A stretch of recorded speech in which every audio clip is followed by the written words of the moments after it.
Welcome to Working in America. I'm your host, Charlene Keel, and we're at Solid Gold near Fort Lauderdale, Florida.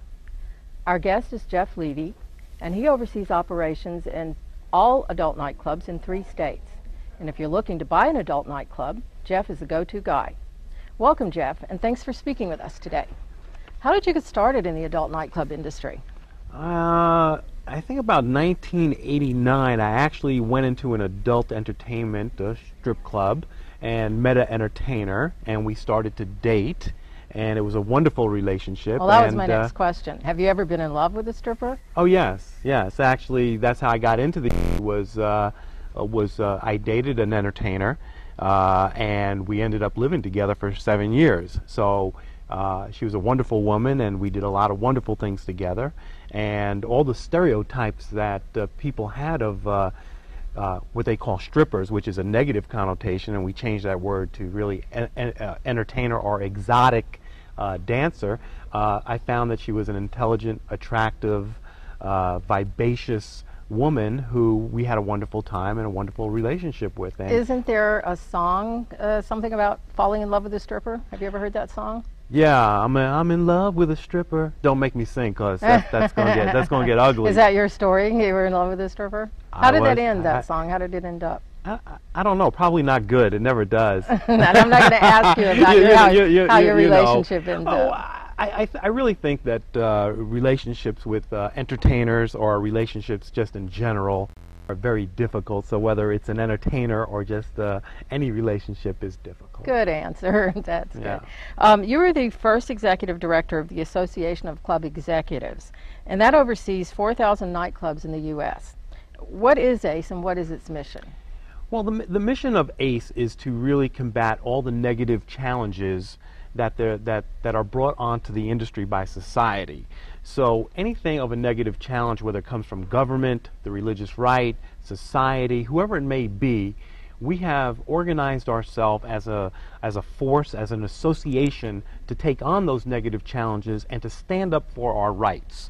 Now, I understand that you're in court a lot fighting for First Amendment rights. Absolutely. What are some of the most dangerous bills, and how are you fighting them? Well, there's a few really dangerous bills, a few of them especially in New Jersey and Pennsylvania, where I am the executive director of all those clubs. There's one particular bill that troubles death, and it's Senate Bill House 945, sponsored by Senator Connor, which says that adult entertainment facilities must be closed at 10 p.m., cannot be open on Sundays. Can't be open on federal holidays, a 6-foot distance requirement between entertainer and guest.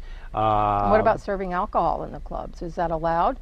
Well, different states have different laws, and different municipalities have different regulations. Now, let's take at New Jersey, if there's a liquor license on premise, then there cannot be any form of nudity. The entertainer would have to be dressed in a bathing suit or bikini.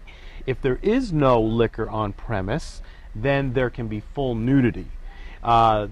Society believes, and the law believes, that if there's liquor, or some states do, if there's liquor and naked women, that it's going to drive men absolutely insane and crazy, and they're going to cause all kinds of violence. Has that ever happened in a club? I mean, has the naked dancers created any kind of uncontrollable violence in the clubs? All our studies from the most prestigious PhDs and the most prestigious academics have shown that with nudity is not a factor for violence whatsoever. In fact, there's less violence when there's nudity. The element that makes for violence is alcohol, not nudity. Okay? And people who come to adult entertainment facilities, there are less crime than there would be if they were going to what we call a boy-girl club, a regular nightclub that is not adult. And that has been proven through secondary effects time and time again. Well, why is it that you think strip clubs or adult nightclubs have such a bad reputation? Oh, I think that there's these negative connotations that are created by the religious right and church groups that do not understand our industry, have never been in our clubs, have these preconceived notions that there's these wild orgies, that there's sex, that there's drugs, that there's all these deleterious effects that are going on within our environment. And that is not the case. I personally feel that the religious right do not want us in the communities because they have some kind of deep, dark problems or issues themselves. With sexuality in general, maybe. There's a small group of people that feel that sexuality is a very bad thing, that's a very dirty thing. Now, there is sexuality within our environments, but there's not sex. Okay, Right. we are not prostitution. Our environments are fantasy, not reality, and the trouble is the religious right and government think that it is reality and not fantasy. And some of these conservative groups are actually accusing adult nightclubs of causing harm to children. What's the link between adult nightclubs and children? I don't get it. Well, I'm fighting with Pamela Lampett out of Cherry Hill, New Jersey, who has adopted a bill called Bill 299, which calls for security guards and police officers to be around a 3,000-foot circumference of adult entertainment facilities where there are places that children congregate.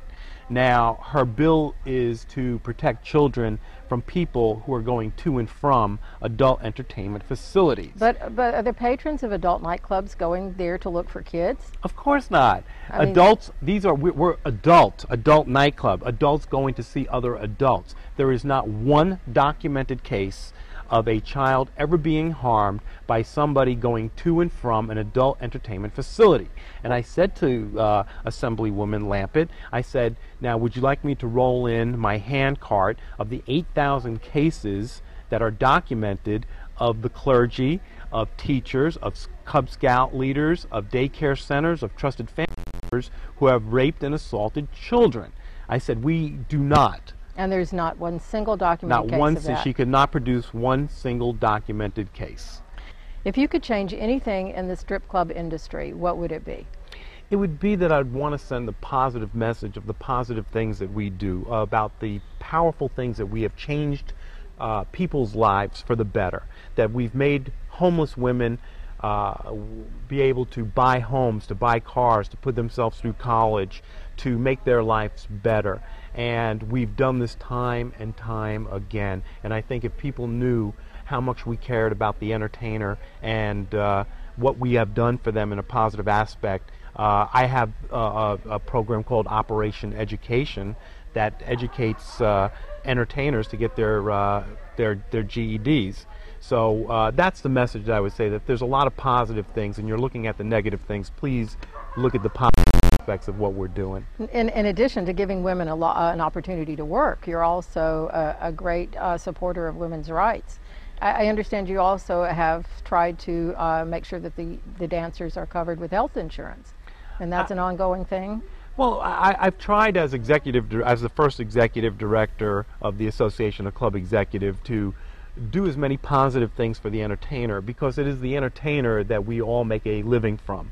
Now, you can come into any club and the martinis may be drier and the beer may be colder or the beer may be better, but they come for the entertainer. Right. So I wanted to do as many positive things that I could to help the entertainer with their lives, and part of that was to help them with, you know, health insurance and education and other counseling needs, whatever it was. Okay, what do you think of President Obama, and do you think he helps or hurts the nightclub industry? Oh, we were a big supporter of President Obama, and we knew when John McCain was elected president, the dynamics of the Supreme Court would change to be so conservative that any time that we presented a case to the Supreme Court, we would probably lose. Now, the Supreme Court is going to change drastically because you have some people on there who are ready to retire. And I think President Obama is a little bit more liberal, and he'll be looking at more liberal thinking judges, not only for the Supreme Court, but also on the federal Court of Appeals. So I think that he definitely helps our industry, and if he was not elected in I think our industry would have had a very, very difficult time in the next 5 to 10 years. Let's go back for a moment to First Amendment rights. What are exactly the rights that you're fighting